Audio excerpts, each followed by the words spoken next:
Bonjour à tous, je vous remercie d'être ici présents pour ce nouveau webinaire qui va traiter de la maternité et de la préparation à l'accouchement pour les Françaises expatriées à Londres. Je suis Julie Danel, responsable commerciale de French Morning London et je vous remercie de bien couper tous vos micros, webcams, afin qu'on puisse écouter calmement nos expertes ici présentes. Ce webinaire va durer environ 1 heure et vous pourrez poser vos questions via le Q&A de Zoom en bas de votre écran ou via le Facebook Live qui est en direct sur notre Facebook French Morning London. Donc aujourd'hui, durant cet atelier actif en ligne, nos deux experts aborderont le sujet de la préparation à l'accouchement et de la maternité des expatriées françaises au Royaume-Uni. Donc je tiens tout d'abord à remercier Mathilde Allemand, infirmière puéricultrice de Mathilde Maternity London, et Pauline Coutu, sage-femme française de chez 9 mois pour cœur. Merci à nos deux marques qui nous ont soutenus, La Rosée et Anaïs.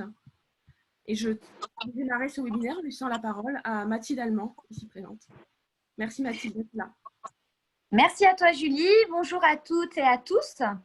Voilà, c'est un grand plaisir de vous retrouver aujourd'hui. Avec Pauline, on est très contente de pouvoir vous présenter notre activité pour pouvoir vous soutenir en fait tout au long de votre grossesse et en post-accouchement. Donc moi, c'est Mathilde, j'habite à Londres depuis 7 ans, je suis infirmière puéricultrice et je propose un suivi après l'accouchement pour vous soutenir. Mais j'ai le temps pendant ce webinaire de vous présenter mon activité. Je passe la parole à Pauline maintenant. Bonjour à toutes, alors moi je suis Pauline Fétus, donc sage-femme à Londres depuis 2 ans et je suis inscrite au NMC, le Nursing and Midwifery Council. Et donc, j'offre des suivis de grossesse, préparation à la naissance, suivi postnatal et rééducation du périnée, donc un petit peu tout ce qu'une sage-femme peut aborder. Et je fais ça à la fois à domicile, en cabinet ou par visio, pas mal en ce moment. Et je suis aussi maman de 3 enfants. Voilà, donc aujourd'hui avec Mathilde, on est ravis de pouvoir justement vous présenter un petit peu ce qu'on peut vous offrir pour vous accompagner au mieux tout au long de cette merveilleuse aventure. Voilà, que ce soit en prénatal ou en postnatal, et vous expliquer un petit peu déjà en quoi consiste le suivi au UK et ce qu'on peut vous apporter pour vous accompagner. Donc vous savez que toute cette aventure démarre par un test urinaire généralement. Donc ça y est, vous savez que vous êtes enceinte, l'aventure démarre. Et là, au UK, la première question c'est qu'est-ce que je fais?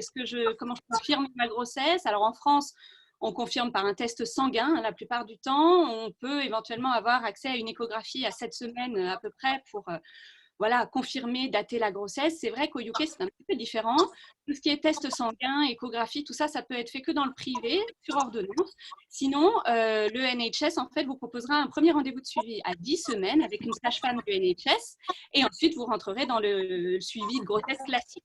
Donc, c'est vrai que très souvent, la première consultation, c'est un peu à cette période-là. C'est les mamans qui ont besoin d'être rassurées, de comprendre le suivi, comprendre voilà, quelles vont être les grandes étapes, explique l'hygiène de vie pendant la grossesse, tous les petits mots qui peuvent vous arriver à ce moment-là pour vous donner des solutions. Et voilà, donc souvent cet accompagnement commence à ce moment-là pour que vous ayez une référence qui soit toujours disponible, que ce soit par WhatsApp, par mail et puis bien évidemment en rendez-vous. Voilà, donc ensuite le suivi il est à peu près identique en France et au UK, donc voilà, vous aurez un suivi très normal. Vous n'aurez pas de suivi forcément de toxoplasmose au UK, d'accord, ça ne se fait pas, ça c'est une des grandes différences avec la France. Une autre grande différence, c'est la 3e échographie qui est faite en France vers 32 semaines et qu'au UK, vous n'aurez pas de manière systématique. Bien entendu, s'il y a quelque chose, vous l'aurez, vous serez suivi sur cette 3e écho. Voilà, donc nous, ce que je vous propose justement, souvent, c'est un suivi, donc pas forcément hyper régulier tous les mois, mais d'être justement votre référente. Souvent, on fait appel à moi, par exemple, à chaque étape, après chaque écho, pour débriefer, revoir ensemble, prendre son temps. Je pense que c'est vraiment ça dont vous avez besoin. Prendre le temps d'expliquer, de revoir ensemble un peu tout. Et puis, bien entendu, la préparation à la naissance qui, elle, commence généralement vers 28 semaines d'aménorrhée. Là, entre 28 et 32, on a plein de choses à aborder ensemble pour l'arrivée de ce bébé et vous préparer à l'accouchement. Donc, voilà, on prévoit plusieurs séances en fonction de vos besoins, bien entendu. Hein. Il y a des tas de choses qu'on peut aborder et ensuite, on fait du sur-mesure en fonction de vous et de vos besoins. Donc, pour vous expliquer un petit peu ce qu'on peut faire en préparation à la naissance, déjà, quand consulter aux urgences, quand est-ce qu'on doit aller à la maternité, qu'est-ce que la rupture de la poche des os, comment est-ce qu'on sait qu'on a perdu du liquide, qu'est-ce qu'une contraction, voilà, comment on les reconnaît, savoir aussi toutes les raisons un petit peu plus importantes où il faut aller consulter enceinte aussi, hein, les raisons médicales qui peuvent vous amener à consulter aux urgences. Ensuite, il y a bien entendu tout ce qui est gestion des contractions en elles-mêmes, le jour J, hein, vous apprendre à respirer, à bouger, voilà, à gérer ça, vous, et puis éventuellement avec votre conjoint, vous apprendre à faire des exercices sur le ballon, mon meilleur ami de la grossesse, hein, voilà, un bon gros ballon qui vous permet de bien bouger enceinte. Et voilà, donc tout ça, on l'aborde ensemble, les positions, les postures à prendre pendant le travail pour aider à l'engagement du bébé, les postures à prendre justement pour aider le bébé à traverser le bassin, aider le bébé à passer au travers du périnée, comment pousser. Bref, vous voyez, le programme est déjà chargé. Ensuite, on va voir ensemble tous les indispensables pour l'arrivée du bébé, la valise de maternité. On peut voir ensemble tout ce qui vous attend ensuite de couche, hein, à quoi ça ressemble toute cette période d'après, parce que voilà, c'est la grande inconnue aussi. Et puis vous expliquer comment on démarre son allaitement pour celles qui souhaitent allaiter. Bref, vous expliquez aussi ce que c'est que la rééducation du périnée, pourquoi c'est important. Voilà, tout ce que vous voulez aborder. Là, je vous ai fait en gros un grand panel, mais tout ce que vous voulez aborder peut être abordé pendant cette préparation à la naissance. Et vraiment sans oublier la respiration, la posture qui sont hyper importants pour vous sentir. Voilà, le but, c'est que vous vous sentiez capable de gérer vous-même votre accouchement, que vous vous sentiez en confiance, que vous ayez confiance en vos capacités et dans les capacités de votre bébé et que vous arriviez le plus sereine possible pour cette grande, voilà, ce grand moment de l'accouchement. Et puis ensuite, bien sûr, postnatal. C'est vrai qu'ici au UK, l'autre grosse différence qui parfois voilà, fait se poser pas mal de questions, c'est que l'hospitalisation est plutôt courte. C'est vrai que vous restez généralement 24 heures en maternité pour un accouchement voix basse, un peu plus pour une césarienne, mais vous vous retrouvez souvent tôt à la maison. Là, je sais que Mathilde est d'accord avec moi et qu'à ce moment-là, c'est très précieux d'avoir, voilà, de nous avoir votre bouée de secours à ce moment-là, parfois, les personnes qui peuvent vous répondre rapidement, vous aider, vous soutenir et pour que cette transition avec la vie de parents soit la plus douce possible et dans les semaines qui suivent également. Voilà, donc je check parce que j'avais plein de choses à vous dire. Oui, aussi également, bien sûr, en postpartum, surveillance de vous, hein, de votre cicatrisation, de comment vous vous sentez. Je pense aussi beaucoup au versant psychologique parce que bah, ce n'est pas toujours évident le postpartum. Parfois, on est un peu fatigué, on a besoin de soutien. Et vraiment, je pense que c'est hyper important de se sentir très soutenu, très accompagné pendant cette période-là. Donc, voilà, je pense qu'à ce moment-là, avoir une sage-femme et une infirmière péricultrice qui sont vraiment à votre écoute et qui sont là pour vous, c'est super important. Voilà, donc je cède la parole à Mathilde qui va étoffer le sujet du postpartum.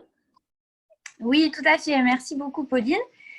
Donc, comme Pauline l'a évoqué, en effet, ici au UK, notamment à Londres, après votre accouchement, vous allez sortir en fait dans les 48 heures, maximum 3 jours après votre accouchement. C'est vrai qu'en France, la plupart du temps, on attend que bébé reprenne en fait ce qu'on appelle son poids de naissance. Donc, je donne un exemple. Si votre bébé est né à 3,450 kg et que dans les 2 premiers jours, il perd par exemple 100 grammes, ils vont attendre en fait en France de vous laisser sortir au bout du J3, J4, J5 en attendant que bébé reprenne son poids. Ici, en fait, ils n'attendent pas. Donc, vous pouvez retrouver le confort de votre domicile très rapidement, voire même à J2 de naissance. Et en fait, donc c'est pour cela que c'est intéressant en fait de vous sentir soutenu. et de prévoir un petit peu à l'avance ce soutien. Donc, c'est pour ça qu'on a décidé aujourd'hui de faire cet atelier pour vous donner les informations. Il faut savoir qu'avec Pauline, on a créé un outil. C'est une timeline en fait, qui part de la découverte de la grossesse jusqu'à, on a calculé à peu près les 1 an de bébé. Et donc ça, c'est un document que vous pourrez avoir si vous avez participé à ce webinaire en live ou aussi sur demande. Donc, bien sûr, n'hésitez pas à nous contacter, que ce soit par nos Facebook ou nos emails, en fait, ou même numéro de téléphone pour nous demander toute information concernant nos suivis et notamment la timeline. Ce qu'on a en fait voulu faire sur ce document, c'est tout simplement vous répertorier tous les examens qui étaient proposés et à quel moment on pouvait intervenir et vous proposer un soutien, un renforcement. Pourquoi? Parce que tout simplement, quand on est expatrié, voilà, vous n'avez pas en fait votre famille autour de vous, votre maman par exemple qui peut vous soutenir ou voire même vos amis. Alors, et surtout en fait en temps malheureusement de Covid, où beaucoup de mes mamans n'ont pas pu en fait avoir de visite de leur famille. Donc voilà, c'est là, dans ces moments-là, que le soutien est encore plus bénéfique.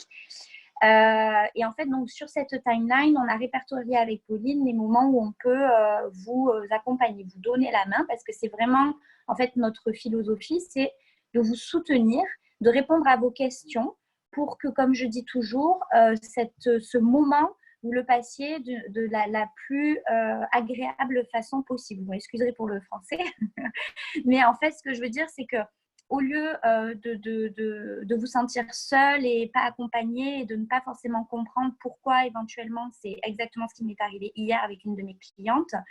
En fait, ils sont sortis très vite. Bébé avait de la jaunisse encore, a perdu beaucoup de poids. Donc, du coup, voilà, ensemble, on a pesé bébé, on a regardé la position de l'allaitement, on a réfléchi à quoi faire pour les prochaines 48 heures. La maman a pris aussi rendez-vous avec un pédiatre pour faire un full check. En fait, c'est vraiment en ça qu'on intervient, c'est pour vous accompagner et pour éviter que certaines situations, parce que ici à Londres, c'est un peu plus light qu'en France, et aussi parce que vous êtes loin de votre famille, que en fait ce moment devienne difficile et voire même cauchemardesque. Voilà, donc ça c'était un petit peu pour vous mettre le contexte en fait de ce qu'on vous propose. Sur la timeline, comme vous pourrez le voir, en fait, donc moi, où est-ce que je peux intervenir en tant qu'infirmière puéricultrice? Donc, tout simplement pour contextualiser en fait ma profession. Donc, moi, je suis une infirmière qui a été spécialisée pendant une année dans les soins en puériculture. C'est-à-dire que je suis spécialisée dans les soins de bébé au premier jour de vie jusqu'à, voilà, bon, normalement, ça a majorité entre guillemets, on va dire, pour l'enfant, mais on va à peu près jusqu'à 3 ans, d'accord? Sur notre décret de compétences, c'est ce que je veux dire. La sage-femme, bien sûr, vous suit tout au long de la grossesse, accouche aussi, est responsable de la recovery, donc en français, j'ai plus le mot, Pauline, en français, la recovery, voilà,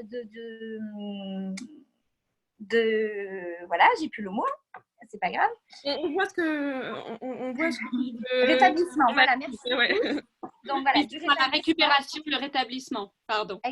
Donc, c'est pas grave. Donc en fait, voilà, donc Pauline, elle est responsable du rétablissement, de la surveillance de votre, par exemple, la cicatrisation de la C-section, de la césarienne, de reprendre aussi votre moyen de contraception, aussi, bien sûr, comme elle l'a dit, la rééducation du périnée. Donc ça, ce sont des choses qu'une infirmière puéricultrice ne fait pas, d'accord? Par contre, si jamais, par exemple, moi, je suis capable de venir chez vous et de voir, là, par contre, au niveau de votre C-section, c'est pas très joli, on va du coup appeler Pauline, on va lui demander ce qu'elle en pense. Et voilà, donc en fait, moi, c'est vrai que je suis comme un bras droit, d'accord, du médecin pédiatre et de la sage-femme. et je fais le tampon en fait entre les familles qui sont chez elles et qui ont besoin d'attention et les professionnels du coup qui consultent plutôt en cabinet finalement, d'accord, même si bien sûr ils se déplacent chez vous si besoin.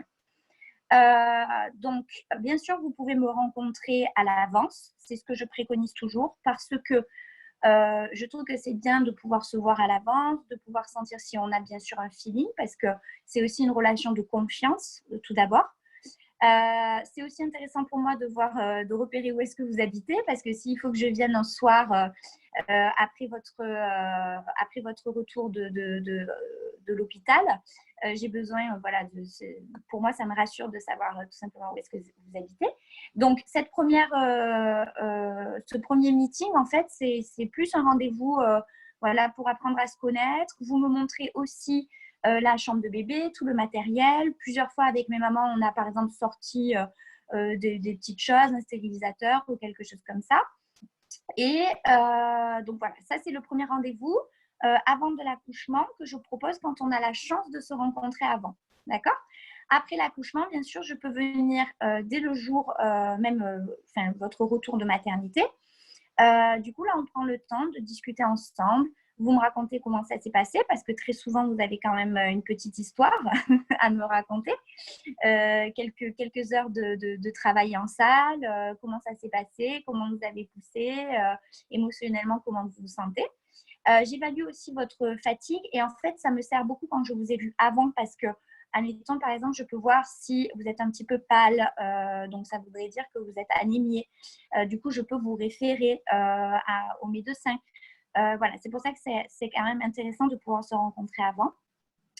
Bien sûr, je pèse bébé et dans les 15 premiers jours, c'est intéressant de pouvoir revenir quelques fois pour être certaine en fait que bébé reprend bien son poids de naissance, le dépasse et ce qui veut dire par exemple si vous êtes en allaitement exclusif que bébé prend assez parce que c'est vrai que dans l'allaitement, on a souvent cette question qui revient, c'est qu'on ne peut pas quantifier vraiment la quantité de lait que bébé prend. Donc en fait, que les couches soient mouillées, que bébé soit calme après une tétée et que notamment bébé prenne du poids, ça ce sont des signes que l'on surveille et qui nous disent que en fait bébé tète bien. D'accord ? Voilà, donc ça ce sont les 15 premiers jours. Il ne faut pas vous inquiéter. Les 15 premiers jours, comme je dis toujours, c'est vraiment le brouillard. C'est un mélange de jet lag et d'accident de la route. Donc, vous ne savez pas trop ce qui se passe. Et c'est aussi pour ça que c'est bien d'avoir du soutien, un professionnel à appeler en fait en cas d'inquiétude. Même si vous pensez que votre question, comme parfois j'ai mes mamans qui me disent « Ah, c'est une question bête, mais il n'y a pas de question bête. Le principal, c'est que vous passiez un bon moment. Les premiers jours de vie de bébé, le premier mois de vie de bébé, c'est important de passer ce moment de façon la plus agréable possible ou la moins désagréable en tout cas. Malgré le fait que vous soyez fatigué, vous pouvez aussi avoir des points si vous avez une épisiotomie. Donc, vous avez la douleur aussi, l'inquiétude. Vous êtes overwhelmed, comme on dit en anglais, donc complètement du coup, les traductions, c'est pleine d'émotions. Voilà. Donc, c'est aussi en ça que je peux m'être utile dans les 15 premiers jours de vie et la surveillance et votre soutien. On peut aussi faire, bien sûr, les premiers soins de bébé et notamment le premier bain. Donc, ça, c'est une intervention que j'aime beaucoup. Mes mamans, en fait, qui ont déjà pu bénéficier de cette session pourraient en témoigner. En fait, j'aime beaucoup tout organiser. Donc, bien sûr, on voit le côté très pratique du bain, mais aussi le côté agréable du premier bain de bébé, un bain d'accueil, en fait, qui se fait voilà, tout dans le calme, avec peut-être une petite musique aussi, si on a la possibilité d'en mettre. Donc, ça, c'est agréable. Et comme c'est noté sur notre timeline, tout le long du mois, le premier mois de vie, deuxième mois de vie, en fait, à chaque étape importante de votre bébé, on peut être là pour vous soutenir, pour répondre à vos questions lors d'une session, soit à domicile, soit en consultation en cabinet. Donc, voilà, n'hésitez vraiment pas à nous contacter pour tout simplement voilà, avoir du soutien. Quel exemple je peux vous donner aussi? Après, par exemple, au bout de 1 mois et demi, 2 mois, c'est-à-dire semaine 4 à 6, bébé va commencer à avoir un petit rythme. Donc, éventuellement, on peut commencer à préparer pour l'avenir pour que bébé puisse, entre guillemets, comme on dit, faire ses nuits. Une petite routine du soir, d'accord? Donc, l'importance, en fait, du sommeil. Alors, on oublie souvent que, en fait, le sommeil de la nuit dépend aussi de comment bébé a dormi le jour. Donc, c'est très important, en fait, de permettre à bébé de faire des siestes régulières et pour qu'il arrive le soir et qu'il commence, en fait, sa nuit de façon la plus calme possible. Donc, voilà, tout ça, en fait, ce sont des choses qu'on peut aborder lors de sessions.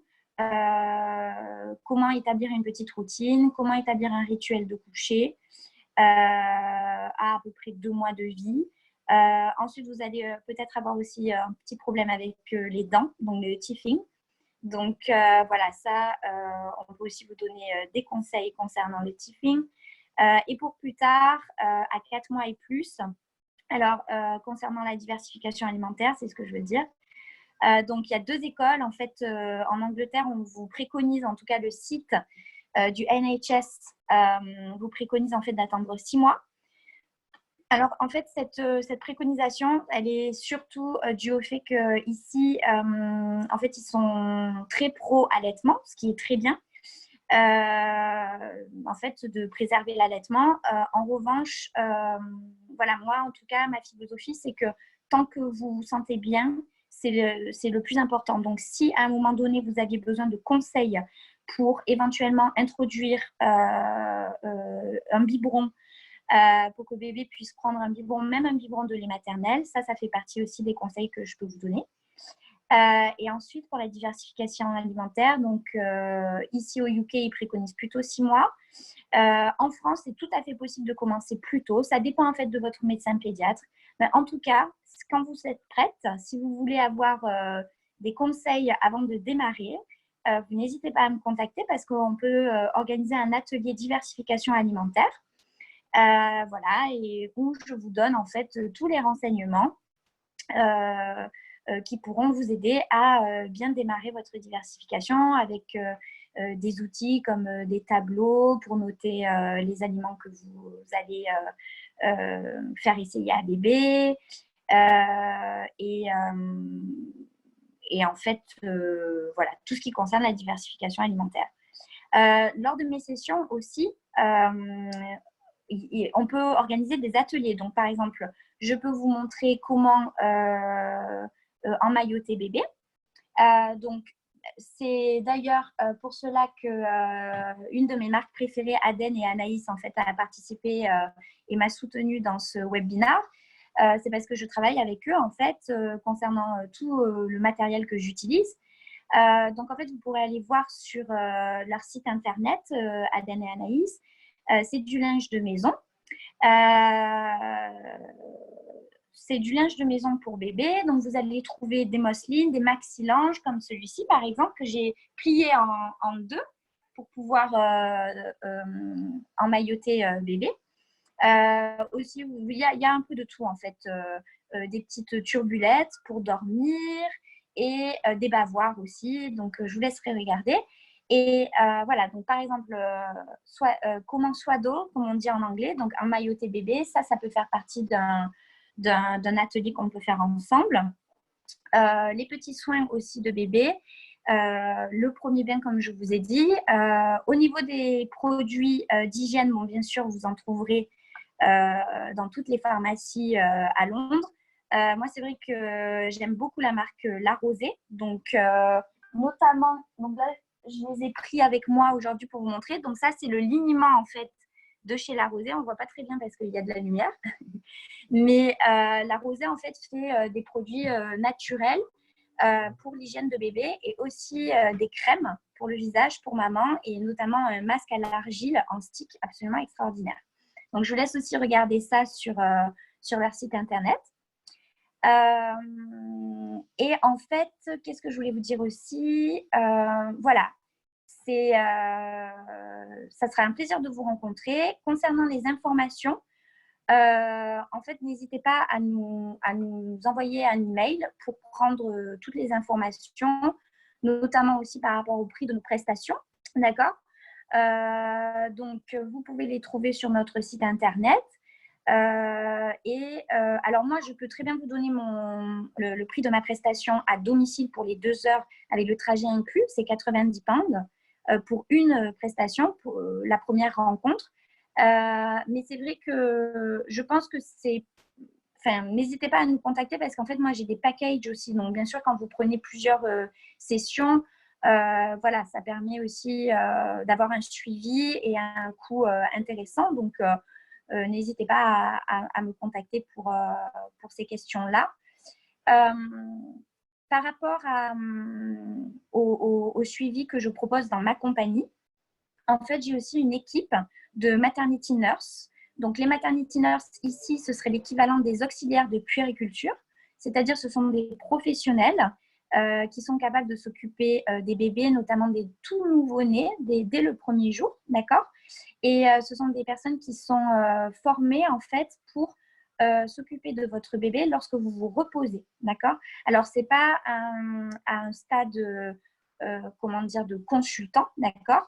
C'est pas comme une consultante en lactation ou une infirmière puéricultrice ou une sage-femme, mais c'est une personne qui est là pour vous accompagner et en fait surveiller votre bébé, que ce soit le jour ou la nuit. Et en fait, moi, je vous offre ce service par ma compagnie.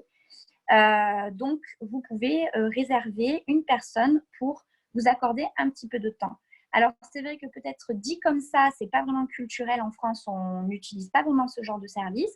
Ça peut interpeller un petit peu, mais je vous assure que toutes mes mamans qui ont en fait eu recours pour quelques nuits de repos ou quelques journées de repos à en fait une aide supplémentaire, une dame de confiance pour garder bébé, elles ne l'ont pas du tout regretté parce que surtout dans les quelques jours qui suivent l'accouchement, vous êtes très très fatigué et le sommeil est très important. Vous avez besoin de rattraper votre sommeil. La sleep deprivation, donc le manque de sommeil, peut en fait jouer sur voilà,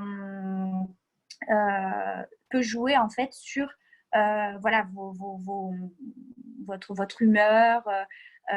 Vous avez en plus de ça les hormones aussi qui chutent. Donc, ça, je pense que Pauline aussi peut nous en dire plus concernant l'état, en fait, que vous pouvez avoir, dans lequel vous pouvez être après l'accouchement. Et que, bien sûr, d'être soutenu, que ce soit en consultation ou éventuellement avec quelqu'un qui surveille bébé la nuit, ça peut être vraiment aidant. Écoutez, voilà, donc pour ma présentation, j'espère que je vous ai donné pas mal d'informations. Comme je vous dis, n'hésitez vraiment pas à m'envoyer un email pour demander les informations. Maintenant, on peut peut-être passer aux questions. Donc là, je vois qu'on a quelques questions. Alors, je vois qu'on a une question concernant la rééducation du périnée. Peut-être que je peux passer la parole à Pauline pour qu'elle nous réponde. Alors, apparemment, la question serait quand est-ce qu'on peut commencer la rééducation et qu'on peut reprendre le sport?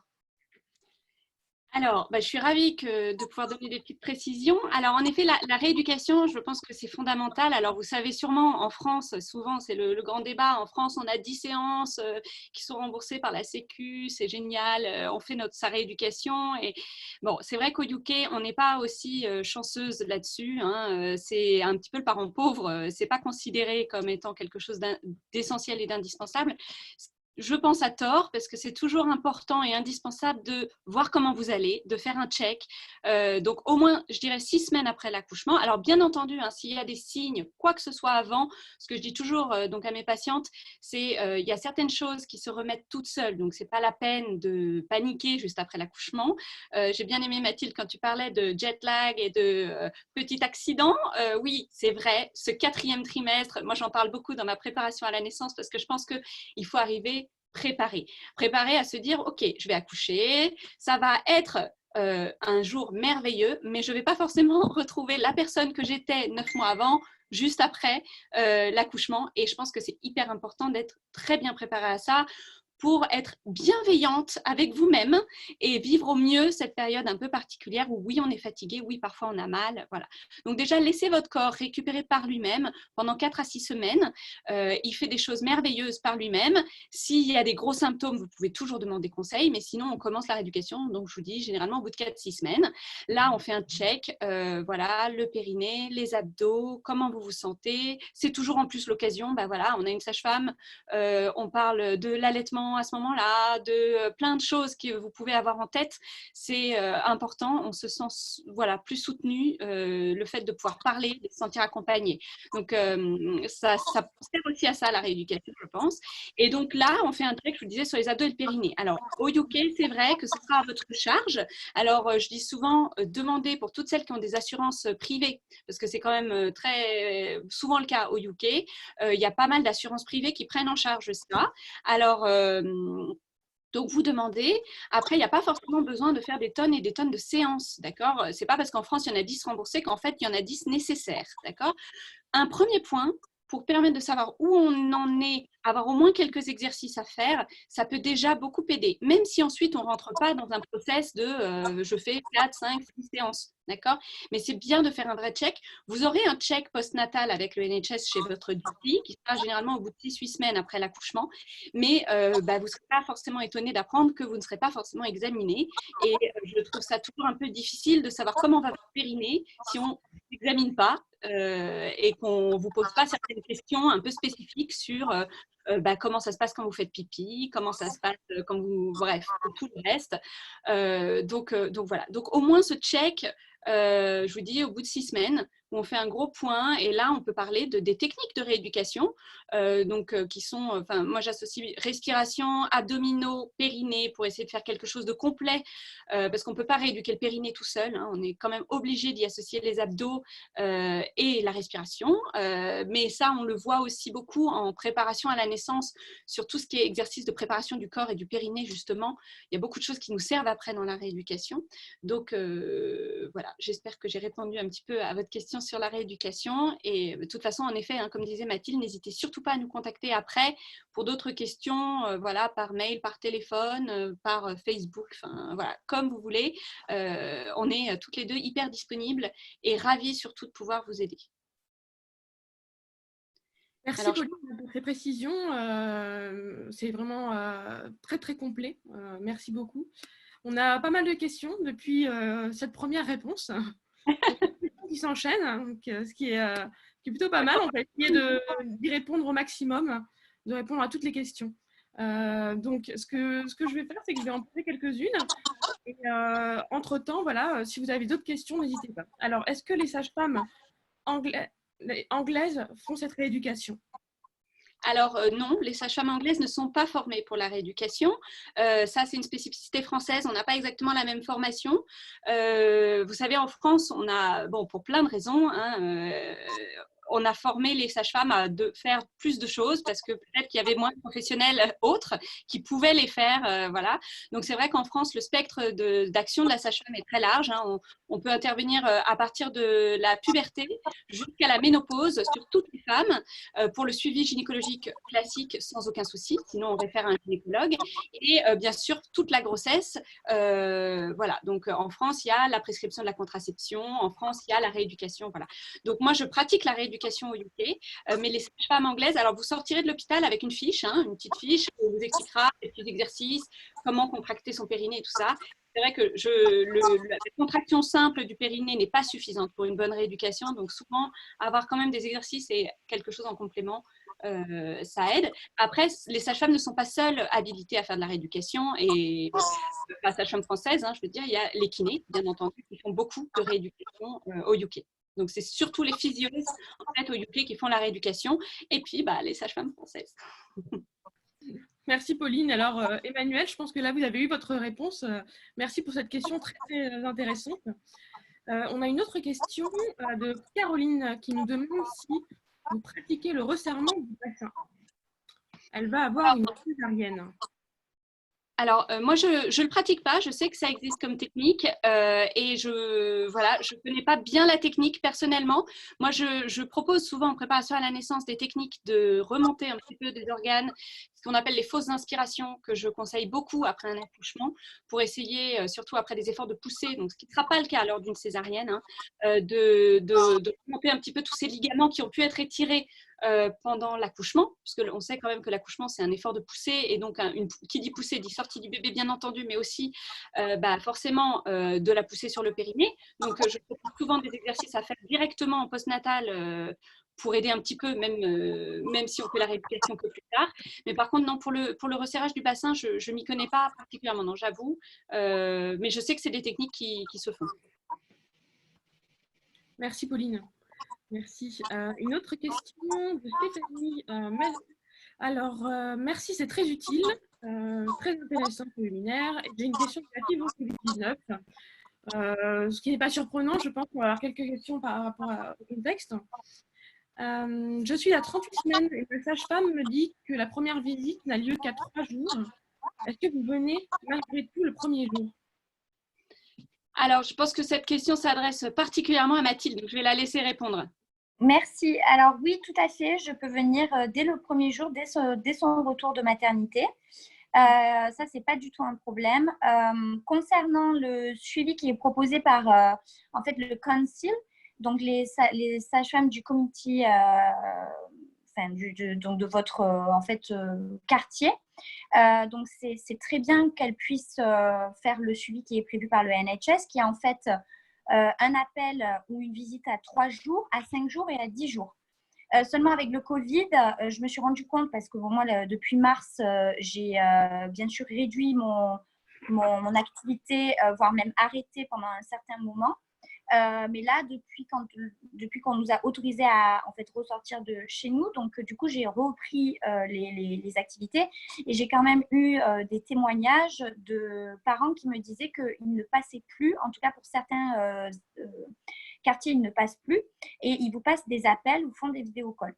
Donc, moi, ce que je fais, c'est que donc, je suis ici.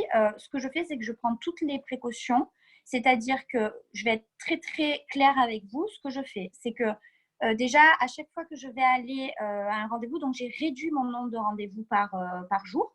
Je repasse chez moi, donc je prends une douche, très très clairement, pour être très honnête avec vous. Je reprends une douche, je prends une blouse propre, donc j'ai des blouses blanches en fait de mon activité en fait antérieure à l'hôpital. Je suis partie avec blouse, donc voilà, j'ai mes blouses. Donc je prends un haut et un pantalon propre, d'accord?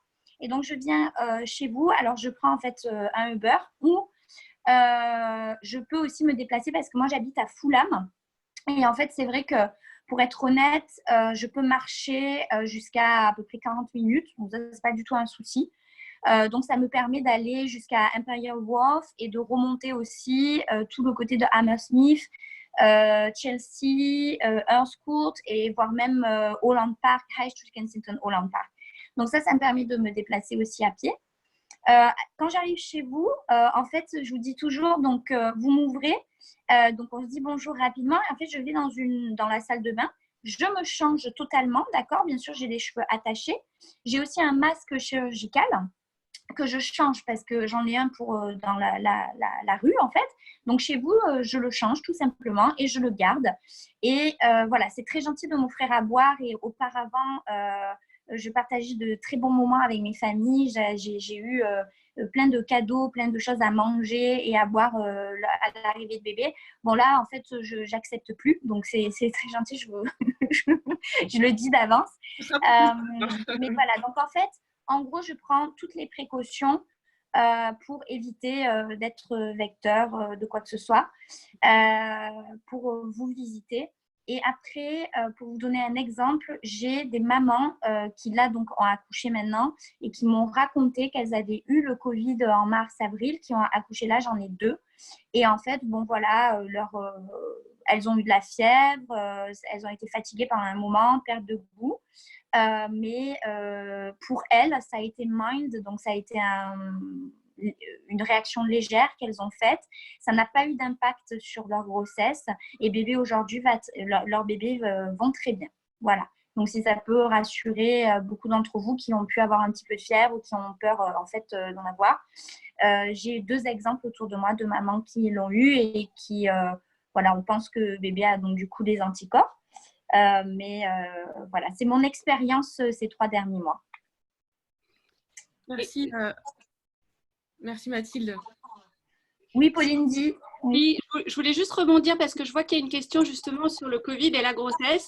Donc, je vais rebondir là-dessus parce que, en effet, depuis quelques mois, il y a évidemment, vous imaginez bien qu'on n'a pas un recul suffisant pour vraiment tout savoir à ce sujet. Il y a quand même de plus en plus d'études qui sortent parce que il y a eu des cas et donc on sait un petit peu plus, voilà, ce qu'il en est.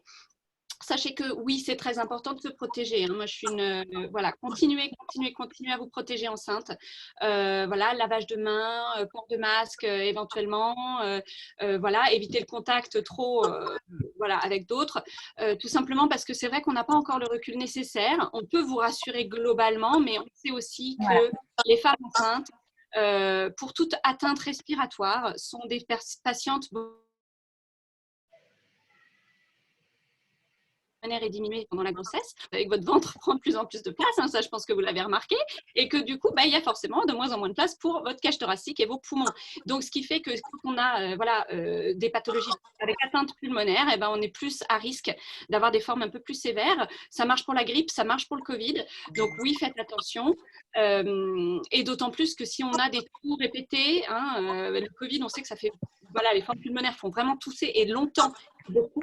Il faut apprendre à bien tousser pour protéger son périnée et protéger son bébé. Donc ça aussi, moi je peux vous apprendre des techniques sans tout faire descendre, mais c'est très important parce que oui, forcément là il y a aussi un risque tout simplement de contraction ou de poussée supplémentaire. Voilà. Mais sinon, à part ça, les risques ne sont pas encore bien établis pendant la grossesse. Donc je vous dis juste, les risques sont surtout connus au 3e trimestre sur des formes respiratoires. Merci Pauline. L'information. Merci Mathilde. Amandine a une question aussi elle nous remercie pour ce webinaire. Elle vous remercie pour ce partage d'informations qui sont très utiles pour elle qui est en tout début de grossesse et qui vient de passer les 8 semaines. Donc elle est dans la réflexion sur le choix privé-public de suivi, comme toute femme enceinte expatriée à l'étranger. Elle demande des conseils à donner au début de grossesse. Quelles sont les prochaines étapes pour elle, après 8 semaines? Alors, bonjour, rebonjour. C'est une question super intéressante parce que c'est vrai que j'ai beaucoup de mamans qui viennent justement me voir. J'ai un test urinaire, je ne sais pas quoi faire, je ne sais pas quand est-ce que je dois prendre rendez-vous, si je vais aller dans le public, dans le privé. Certaines me demandent même si elles ne vont pas rentrer en France. Donc, c'est une question très, très intéressante. Alors, en gros, votre premier rendez-vous au NHS, normalement, il est autour de 10 semaines. C'est vrai qu'en ce moment, avec le Covid, avec tout ça, il y a eu des petits décalages, mais globalement, le premier rendez-vous vraiment important, c'est votre écho des 12 semaines. Celui-là, il ne doit pas être décalé dans le temps trop parce que vous savez qu'avec l'écho des 12 semaines, a lieu un dépistage de la trisomie 21, entre autres. On recherche différents types de trisomie en vous faisant une prise de sang au moment de l'échographie du premier trimestre. Ça doit être fait à une date bien précise pendant la grossesse et la prise de sang doit avoir lieu en même temps. Donc, c'est vrai que ce rendez-vous-là, il est très important. Après, le rendez-vous des 10 semaines avec la sage-femme, c'est surtout pour vous screener sur vos facteurs de risque et savoir si vous êtes en gros au UK en low risk, medium risk, high risk et en fonction de votre niveau de risque, de vous donner un type de suivi, de vous orienter vers un suivi. Voilà. Donc, il n'y a aucun problème avec le suivi public, d'accord, en Angleterre, vous serez suivi médicalement parlant. Le problème que moi j'identifie, c'est le manque d'accompagnement, les consultations rapides, le peu de place aux questions pendant les consultations, pas de préparation à la naissance ou quasi, et voilà, on vous fait faire pipi, on vérifie, vous voyez, votre tension, votre pipi, tout ça, mais derrière, on se trouve un petit peu parfois, voilà. Donc c'est vrai que là, c'est super de pouvoir vous accompagner à ce moment-là. Juste, je vous dis, pas forcément tous les mois. On n'est pas dans la surconsommation de la consultation. Simplement, ne serait-ce que par WhatsApp, je vous dis un petit message. Voilà, je sors de mon échographie. Est-ce qu'on peut éventuellement faire un call? Ou alors, est-ce qu'on peut se voir au cabinet? Parce que j'aimerais bien. Il y a des questions que je voulais poser que j'ai pas réussi à poser. eh ben, n'hésitez surtout pas. Voilà. Donc, c'est important, je pense. En plus, vous ne verrez pas forcément la même personne à chaque fois. Donc, voilà, on n'a pas forcément l'impression d'un suivi main dans la main, qui, je pense, est vraiment nécessaire, surtout pour un premier bébé. Voilà. Après, vous avez en effet la possibilité d'accoucher dans le privé. Alors, je dirais que le vrai frein, c'est les sous, le nerf de la guerre, on va dire, parce que l'accouchement en privé au UK, voilà, c'est pas donné. Et clairement, il vaut mieux un suivi parallèle du NHS avec une sage-femme, comme moi, en privé, que accoucher en privé. Ça vous coûtera beaucoup plus cher d'accoucher en privé. Après, c'est vrai que du coup, moi, j'offre pas la prestation de l'accouchement, alors que dans le privé, voilà, vous accoucherez en privé également. Voilà. Après, pour le retour à la maison, tout ça, je vous dis, il y a Mathilde, il y a moi.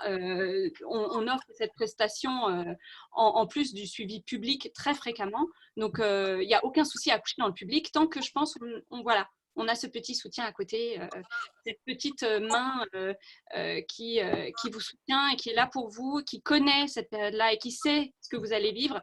Bon, en plus d'être sage-femme, j'ai eu 3 enfants et croyez-moi, le 4e trimestre, je l'ai bien vécu. Et donc, voilà, c'est là où je pense qu'on vous apporte plus. Après, voilà, privé, public, je pense qu'on est bien suivi en public. Ne vous paniquez pas si vous ne pouvez pas vous offrir le privé, quoi. Hein, on y arrive très bien. C'est toujours l'éternelle question, l'éternel dilemme. J'imagine que vous avez beaucoup ce genre de questions.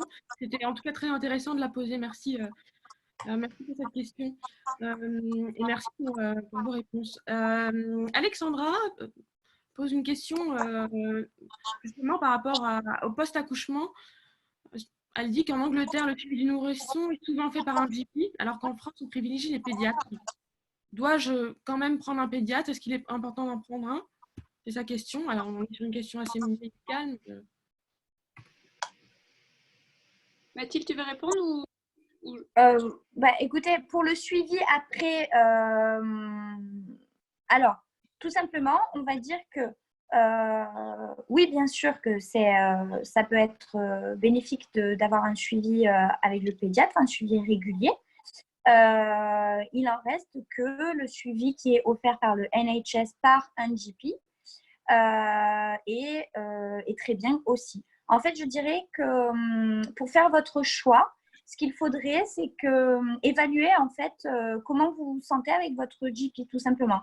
Est-ce que ça fait longtemps que vous le consultez? Est-ce que vous le connaissez bien? Est-ce que c'est toujours le même dans votre practice? Parce que j'ai remarqué que par quartier, vous allez avoir des medical centers qui sont assez, comment dire, on va dire, agréables, accueillants, à votre écoute, qui vont vous mettre en avant en premier si vous avez besoin d'un rendez-vous et un GP avec qui vous allez bien vous entendre. Donc, dans ces cas-là, je vous conseillerais vraiment, bien sûr, de suivre en fait le suivi du NHS et de vous choisir un pédiatre si éventuellement vous avez des situations un peu plus problématiques et de prendre rendez-vous chez un pédiatre francophone. Voilà. En revanche, si vraiment vous ne vous sentez pas en confiance, bien sûr, vous pouvez tout à fait avoir recours à un pédiatre francophone.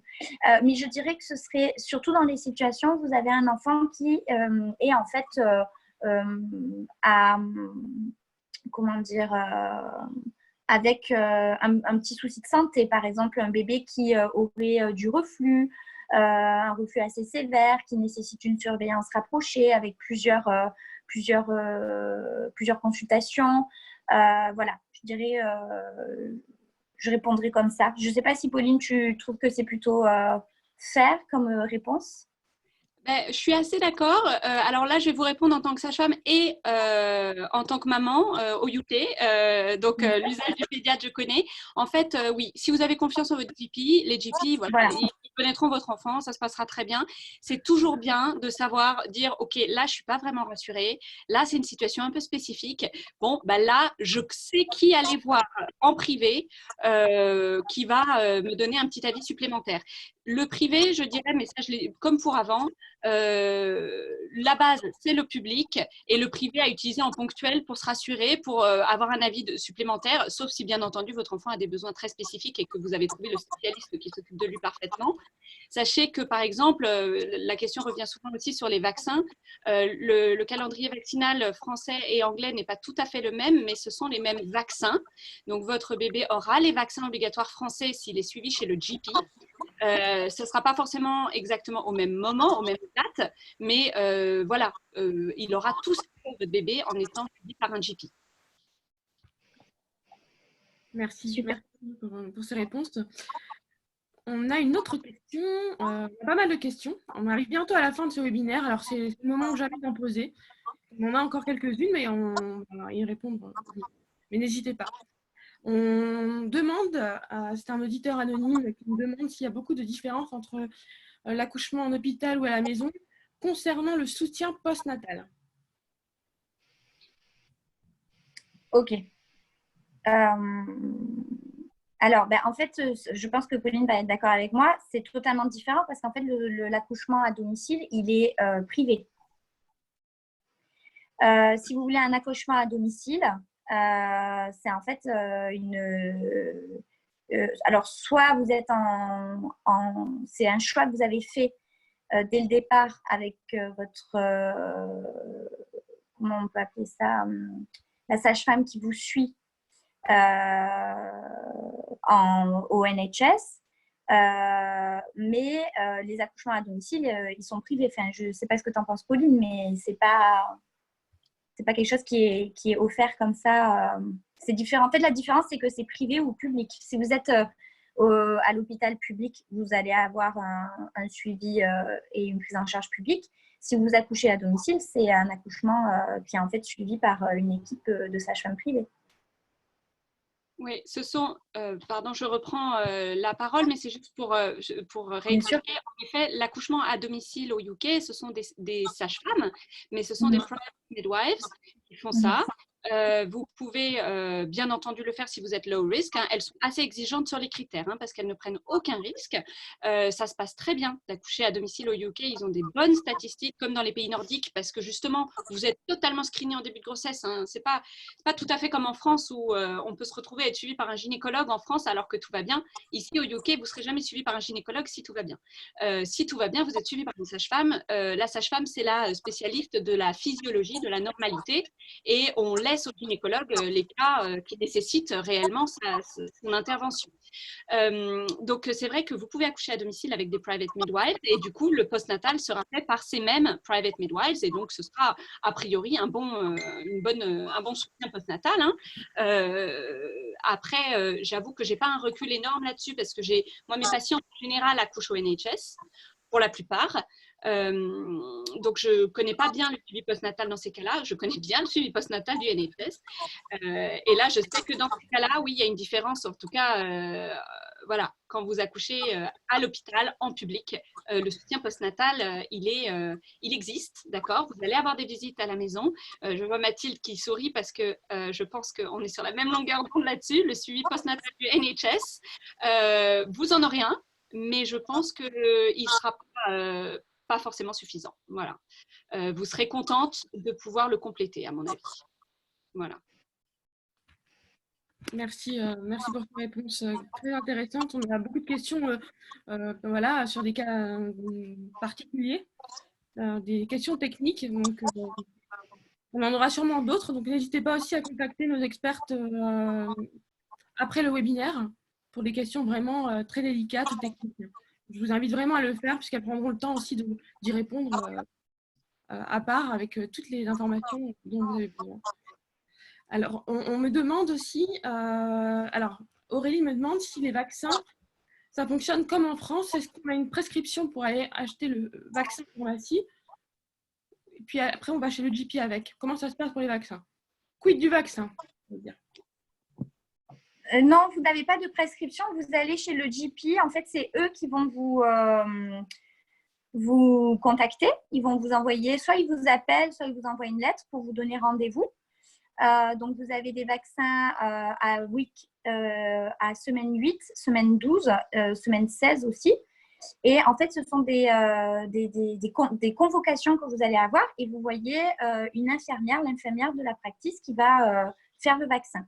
Donc, si vous suivez le suivi NHS, c'est eux qui vous fournissent en fait les vaccins. C'est pas comme en France où vous allez chercher votre vaccin. D'accord, merci Mathilde. Voilà. Je me demande aussi quels sont vos produits, quels sont les produits que vous utilisez, Mathilde. Enfin, vous en avez parlé au début, tu en as parlé au début de la présentation. Peut-être qu'on peut refaire un petit point pour les personnes qui nous ont suivis en cours de route. D'accord, oui, tout à fait. Alors moi, en fait, ce qui se passe, c'est que comme je viens à domicile après votre accouchement, que souvent, vous ne pouvez pas forcément vous déplacer. Bien sûr, en fait, j'ai, on va dire, beaucoup de choses chez moi depuis le temps maintenant que je vous rends visite. Donc, en fait, bon, j'ai vraiment plein de choses. Ça peut passer par la pompe manuelle AK, par les protèges pour protéger vos bouts de sein, des crèmes aussi. Voilà, du sérum physiologique. Vous me demandez en fait avant que je vienne, vous me dites ce dont vous avez besoin. Mais c'est vrai que j'ai été approchée dernièrement par des marques en fait que j'apprécie énormément, qui sont en fait pour les crèmes notamment et l'hygiène de bébé, La Rosée. En fait, ce que j'aime beaucoup chez La Rosée, c'est qu'ils ont du liniment. Et venant du sud de la France, en fait, moi, le savon de Marseille qui est à base d'huile d'olive, en fait, on l'utilise pour tout.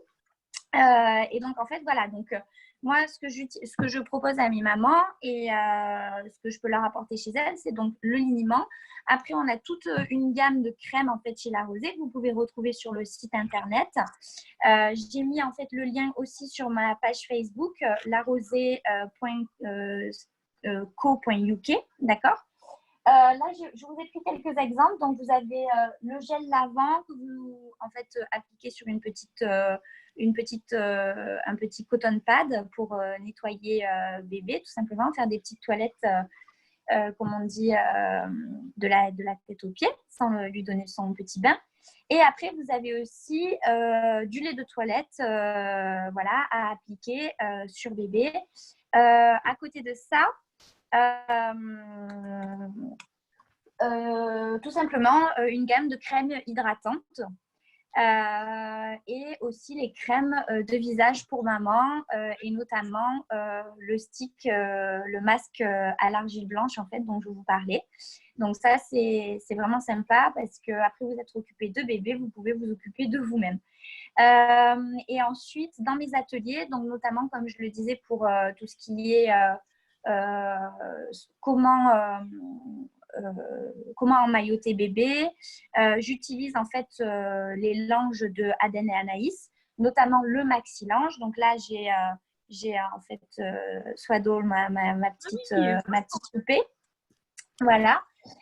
Et vous pouvez trouver en fait tout le linge de maison dont vous avez besoin, tout le linge de maison pour bébé dont vous avez besoin sur le site de Aden et Anaïs. Et il y a d'ailleurs 60% actuellement. Donc, je vous conseille vraiment d'aller voir sur leur site ce qui peut vous plaire ou voire même pour faire des cadeaux. Voilà. Mathilde est bien équipée. Hein, Merci Mathilde pour ces précisions. Pas de problème. On a vu du coup quels étaient vos produits fétiches, Mathilde, des produits fétiches. J'ai une question aussi sur… Alors, juste pour te dire, Julie, c'est pas que mon produit fétiche parce que Pauline, elle l'a utilisé pour ses 3 enfants. Les langes Aden et Anaïs, ça a été mes petits chouchous aussi pour mes 3 enfants. Que ce soit en grand format pour faire des grandes écharpes au moment où on allaite et on a envie d'un peu de discrétion, voilà, ou en petit format parce que c'est leur doudou. Et d'ailleurs, pour mes 3 enfants, c'est encore leur doudou à l'heure actuelle. Hein. Ils ont gardé les langes comme doudou. Comme ça sur l'épaule. Professionnelle et en tant que maman également. Mais en fait, ils sont super doux. Mais bon. Voilà. On a eu un beau panorama des produits, ces produits fétiches en tout cas. On ira faire un petit tour, je pense, sur leur compte Instagram ou site internet. Merci pour ces précisions.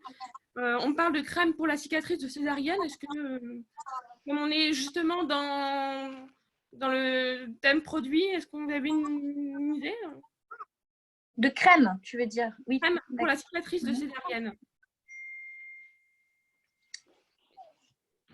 Mathilde, est-ce que tu en as? Parce que, alors moi, je conseille généralement des crèmes cicatrisantes. Hein. Je n'ai pas vraiment de marque préférée ça. Par contre, c'est vrai qu'il faut que ce soit des crèmes adaptées à la période. Donc, voilà, et les crèmes bio de marques voilà, qui sont un peu baby and mommy friendly. Et puis, voilà, donc, toutes les crèmes un peu Cicalfate, vous voyez, toutes ces crèmes-là sont très bien pour les massages de cicatrices. Exactement. Voilà. Il n'y a rien de particulier. C'est le geste de masser, en fait, qui est important. C'est le geste de masser qui est important. Et après, il y a la vitamine E contenue souvent dans la crème qui aide vraiment, c'est le principe actif pour la cicatrisation. Voilà. D'accord. Alors, on va bientôt clôturer ce webinaire. On peut peut-être faire un petit mot de la fin par intervenant, peut-être un petit récap de votre périmètre pour clôturer. Oui. Alors, vas-y, Pauline, je te laisse la parole en premier. Bah, écoutez, moi je voulais juste vous dire que je pense que c'est formidable de pouvoir se rencontrer déjà aujourd'hui parce que vous nous avez vus, vous nous avez entendus, on a toutes les deux notre champ de compétences et ce que je trouve très important pour vous, c'est que vraiment la grossesse, l'accouchement, c'est des moments importants dans votre vie, bien entendu, des moments merveilleux, mais des moments qui sont parfois pas évidents. Et voilà, j'en parle en tant que sage-femme, en tant que maman, des moments où on a souvent besoin d'un accompagnement, d'autant plus quand on est à l'étranger et parfois loin de sa famille. Donc, vraiment, je pense que quel que soit votre choix de lieu d'accouchement, c'est important d'avoir sous la main cette possibilité de savoir que vous n'êtes pas seul, que vous avez la possibilité d'être accompagné. Et je vous dis, une fois, bon, là-dessus, je sais pareil qu'avec Mathilde, on est d'accord, une fois que vous êtes dans nos mamans, mom to be ou new mom, vous êtes dans notre famille, vous voyez, d'une certaine manière. Et c'est vraiment une façon de travailler que je trouve très importante. C'est-à-dire que oui, bien entendu, on vous verra en consultation. Bien entendu, il y aura un cours de consultation. Mais après, le WhatsApp, l'email, la présence, vous voyez, le texto à 23h le samedi soir parce qu'on n'arrive pas à donner le sein, qu'on a mal, qu'on n'est pas bien, eh ben, moi je trouve que c'est génial de pouvoir avoir une réponse à 23h30 et éventuellement un call à 23h30.